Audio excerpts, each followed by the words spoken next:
नमस्कार, मैं हूं डॉक्टर देवांगी जोगल, जोगी आयुर्वेद हॉस्पिटल, सूरत, गुजरात से। दोस्तों, विरुद्ध आहार वाले हमारे वीडियो को बहुत अच्छा रिस्पॉन्स मिला और आपकी तरफ से हमें बहुत सारी क्वेरीज आईं। मुझे बहुत खुशी हुई कि लोगों को आयुर्वेदिक आहार शैली डिटेल में जानने में रुचि है और इसी वजह से आज मैं आपके सामने एक बहुत ही रोचक बात लेकर आई हूँ। तो आयुर्वेद के अनुसार आहार कैसे लेना चाहिए, इसके बारे में ऋषि मुनियों ने क्या बताया है। हम जानते हैं कि हम जो आहार लेते हैं उसका पाचन होने के बाद वह दो हिस्सों में डिवाइड हो जाता है, सार भाग और कीट भाग। सार भाग से शरीर को पोषण मिलता है और कीट भाग का शरीर से निष्कासन होता है। सार भाग से ही शरीर में रस, रक्त, मांस, मेद, अस्थि, मज्जा और शुक्र ऐसी 7 धातुएं बनती हैं और शरीर स्वस्थ और मजबूत बनता है।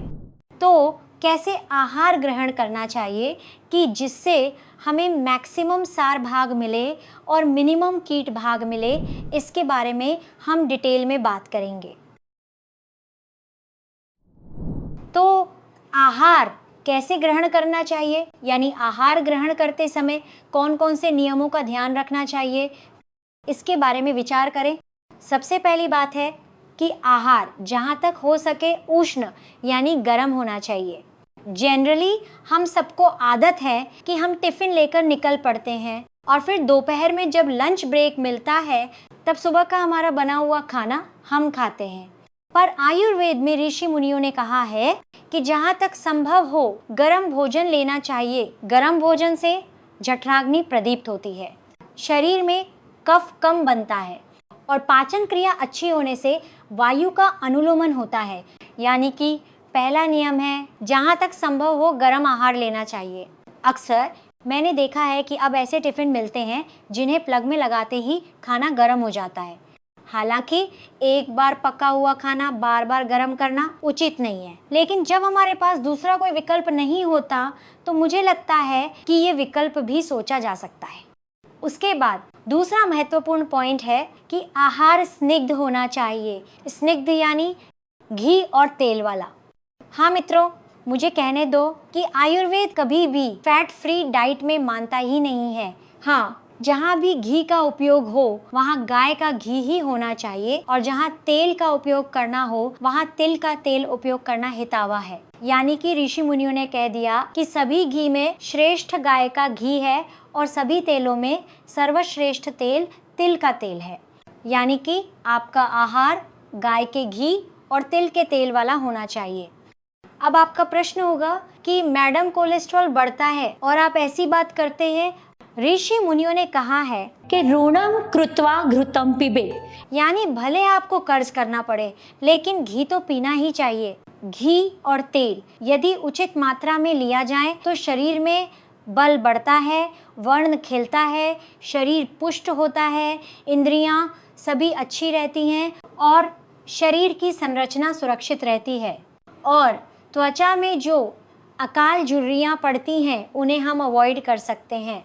इसलिए दूसरा महत्वपूर्ण नियम है कि आहार स्निग्ध होना चाहिए, घी और तेल वाला होना चाहिए। ऐसा आहार लेने से भविष्य में जोड़ों की समस्या होने की संभावना भी कम होती है। तीसरी महत्वपूर्ण बात है कि आहार मात्रा पूर्वक होना चाहिए। मात्रा पूर्वक यानी क्या? फाइन, मान लीजिए आप ऑफिस में रोज की कुछ फाइलें क्लियर करते हैं या कोई डॉक्टर है जो अपनी हॉस्पिटल में मरीज देखता है। अब यदि बहुत ज़्यादा मरीज आ जाएं या बहुत ज़्यादा फाइलें आ जाएं तो क्या होता है? जो काम हम करते हैं उसकी क्वालिटी बिगड़ जाती है। बस बिल्कुल ऐसा ही कुछ हमारे पेट में होता है।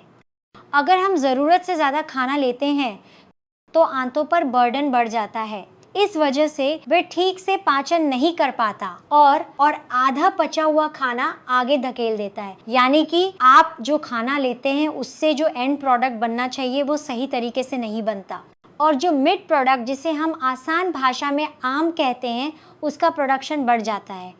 यदि मात्रा पूर्वक भोजन लिया जाए तो पाचन क्रिया बहुत अच्छी तरह होगी और शरीर में वायु, पित्त और कफ का प्रमाण संतुलित रहेगा।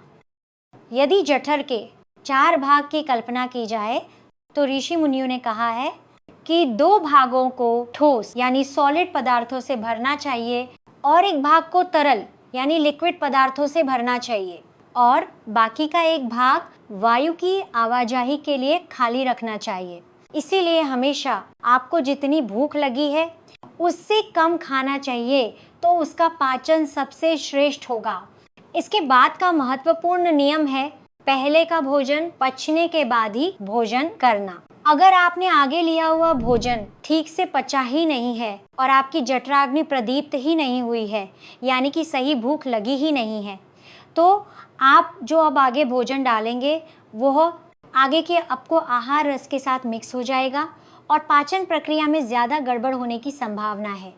इसीलिए ऋषि मुनियों ने एक स्पष्ट शब्दों में कहा है कि आगे का भोजन पच जाने के बाद ही नया भोजन लेना चाहिए।